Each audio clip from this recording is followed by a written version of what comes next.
दिवसाची सुरुवात आहे बरोबर. मी कधी-कधी बऱ्याच वेळेस YouTubeवर काही इंग्रजी चित्रपट बघतो आणि मला ते असे चित्रपट आवडतात, की ज्या ठिकाणी कुठेतरी विमान कोसळतं किंवा बोट बुडते आणि मग काही लोकं वाचतात, एका निर्जन बेटावर येतात आणि मग कशाप्रकारे ते स्वतःला जिवंत ठेवण्याचा प्रयत्न करतात. आणि मासे मारून खातात किंवा जनावरं मारून खातात, जंगलातील फळं तोडून खातात, स्वतःसाठी एखादं घर बनवतात, त्या ठिकाणी ते राहतात आणि मग कधीतरी एखादं विमान किंवा एखादी बोट त्यांना शोधत येते आणि मग ते विचारतात की कशाप्रकारे तुम्ही आला, की त्या कोसळलेल्या बोटीमध्ये किंवा कोसळलेल्या विमानामध्ये तो रेडिओ असतो आणि तो रेडिओच्या सिग्नलद्वारे ते ह्यांना शोधत येत असतात आणि मग ते त्यांना लोक सापडतात आणि मग ते त्यांना घेऊन जातात, त्यांना वाचवतात.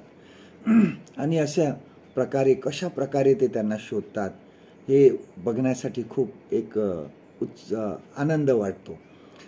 मार्क ऋषीवर्तमान ह्याचा 6वा अध्याय ज्या वेळेस आपण वाचतो त्यावेळेस हे सुद्धा शिष्य जे आहे हे संकटात सापडले होते. ते मचव्यामध्ये बसले होते आणि मचवा हलवत होते, परंतु वारा खूप होता.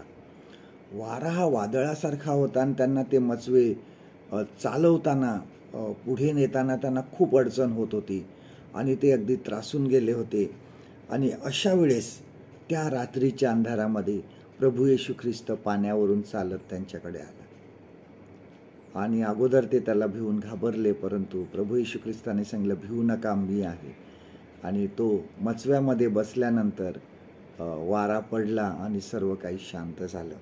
आपल्या जीवनामध्ये सुद्धा आपण अनेक संकटामध्ये सापडतो. आपल्यासमोर अनेक संकटांचे वादळ येते. निराशेचा आपल्या भोवती सर्वत्र अंधार असतो. आपण स्वतःच्या शक्तीने काहीही करू शकत नाही. या सर्वांना तोंड देण्यासाठी पुष्कळ वेळा आपली शक्ती जी आहे ही अपुरी पडते. अशा वेळेस नक्की आपण कुठे आहोत अंधारामध्ये हे देवाला बरोबर समजतं.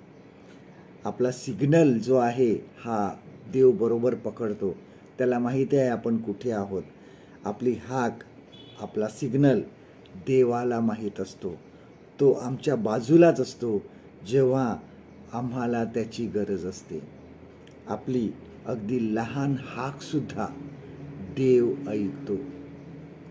आजचं देवाचं वचन आपल्यासाठी हे आहे, मार्क ऋषीवर्तमान याचा 6वा अध्याय 50व वचन. Gospel of mark chapter 6 and verse 50. धीर धरा, मी आहे, भिवू नका. परमेश्वर करो आजचा दिवस तुमचा आशीर्वादित करो.